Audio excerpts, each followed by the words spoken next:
नमस्ते दोस्तों। Last week मैं गई थी बड़ौदा अपने घर, दिवाली के बाद अपने मम्मी पापा से मिलने। बस अभी नेहरू नगर से जा रही है गीता मंदिर, वहां से दूसरे पैसेंजर लेके बस निकल जाएगी सीटीएम की ओर। सीटीएम आखिरी स्टॉप है पैसेंजर बोर्डिंग पॉइंट के लिए। दोस्तों, मैं कई बार अहमदाबाद से बड़ौदा एंड बड़ौदा से अहमदाबाद ट्रैवल कर चुकी हूँ, पर मैंने एक बात नोटिस की है और शायद आपने भी की होगी कि अगर आप सेम रूट से ट्रैवल करते हो तो नेहरू नगर से बड़ौदा बस स्टैंड जाने में अराउंड 2.5 घंटे लग जाते हैं, बट उनमें से 1 घंटा तो आपको अहमदाबाद से बाहर निकलने में ही लग जाता है। सेम बड़ौदा से अहमदाबाद में एंटर यानी कि सीटीएम तक सिर्फ 1-1.25 घंटे में हो जाता है, बट सीटीएम से नेहरू नगर तक पहुंचने में अगेन 1 घंटा लग जाता है, thanks to Ahmedabad busy traffic. So अब आ गए हैं सीटीएम ब्रिज पे, जिसकी हाइट मेरे ख्याल से अप्रॉक्स 5th फ्लोर जितनी है। एंड लास्टली एक्सप्रेस वे पर आ गए हैं और अब रियल जर्नी स्टार्ट होती है। आई एम क्यूरियस कि गवर्नमेंट वॉल्वो बस को टोल टैक्स देना होता है। अगर आपको पता है तो प्लीज कमेंट में बताइए। सो मैं चालू कर रही हूँ यूट्यूब में चाइनीज वेब सीरीज और जासवी भी मेरे साथ देख रही हैं। बीच बीच में चंकी को मस्ती सूझ रही और ये तीनों मिलके मुझे परेशान कर रहे हैं। मम्मी को फोन करके कह दिया है कि हम निकल गए हैं।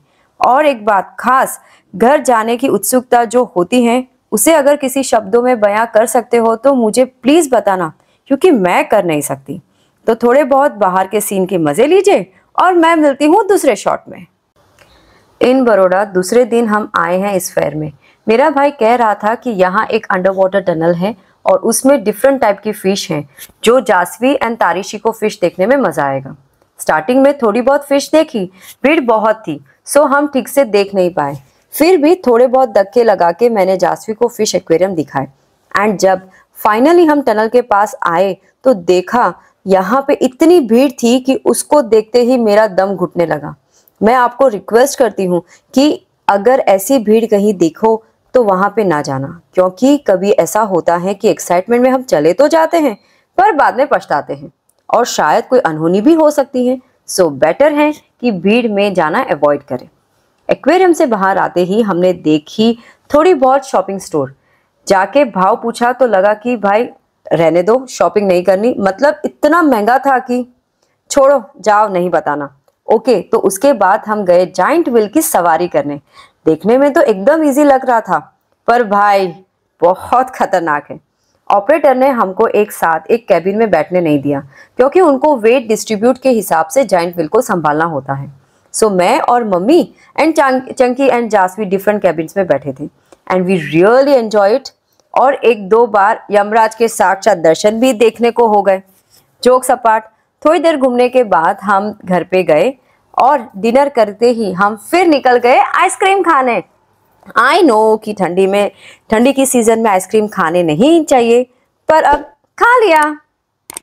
सो 2 दिन बड़ौदा में मम्मी के घर जलसा करने के बाद हम जा रहे हैं वापस अहमदाबाद। सच में 2 दिन बड़ौदा रहने के बाद अहमदाबाद की बहुत याद आ रही है और उसका भी एक वैलिड रीजन है कि अहमदाबाद में देखो रात के 12 बजे भी बाहर निकलो तो भी लगता है कि अभी शाम के 7 ही बजे हैं, और यहाँ बड़ौदा में अगर आप 8 बजे भी निकलो तो लगता है कि आधी रात हो गई। मतलब बड़ौदा में नाइट लाइफ अहमदाबाद जैसी नहीं है। मैं बड़ौदा में 3-4 महीने में एक बार आती जाती रहती हूँ, पर बड़ौदा में एक बात मुझे बहुत अच्छी लगती है। एक्चुअल में बड़ौदा सिटी में रेसिडेंशियल के लिए बहुत ही अच्छा है। अहमदाबाद में रेसिडेंशियल के साथ साथ बिजनेस हब, इंडस्ट्रियल एरिया भी ज़्यादा है। सो अहमदाबाद में कंपेयर टू बड़ौदा पॉपुलेशन ज़्यादा है एंड ट्रैफिक भी बहुत है।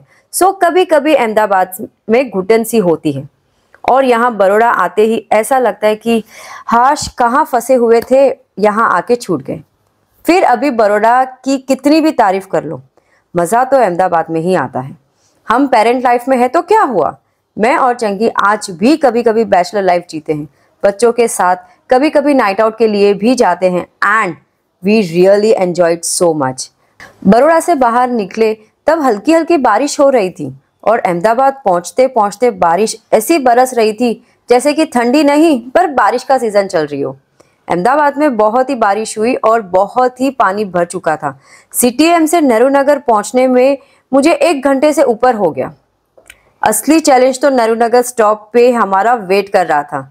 नेहरू नगर पे पहुंचते ही देखा कि एक भी ऑटो राइड लेने के लिए रेडी नहीं था। ओला और उबर में भी कोई राइड अवेलेबल नहीं थी क्योंकि सभी जगह पानी बहुत भर चुका था। बट फाइनली हमें एक ऑटो वाला मिल गया जो 60-70 रुपए की जगह 200 मांग रहा था। पर मैंने भी कह दिया सिर्फ।